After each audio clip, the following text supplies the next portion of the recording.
Registration করছিলাম, আসবো কি আসবো না একটা কনফিউশনে ছিলাম। তবে আসার পরে আমার অন্যরকম একটা ফিল কাজ করতেছে। আমরা মোটামুটি 40-45 জন রাইডটা দিলাম। নতুন একটা কমিউনিটির সাথে অ্যাড হলাম, আমাদের কিছু বন্ধুবান্ধব ভাই ব্রাদারদের সাথে পরিচয় হলো। আমরা ইনশাল্লাহ ইন ফিউচারে আরও এইভাবে আমরা রাইড করতে চাই।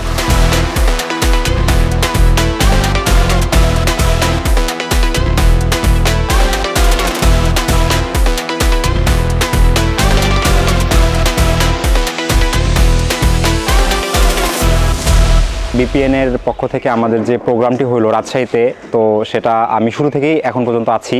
এখন পর্যন্ত আমার কাছে সব কিছু খুব সুন্দর লাগছে, সব কিছু গোছানো। আমি চাইবো এরকম প্রোগ্রাম আরও বেশি হোক, তাহলে আমরা যারা ইউজার আছি তারা অনুপ্রেরণা পাবো এবং আমরা এই প্রোগ্রামগুলোতে বারবার অ্যাটেন্ড করতে চাইবো। তো থ্যাংক ইউ উত্তরা মোটরসকে এই প্রোগ্রামটা করার জন্য।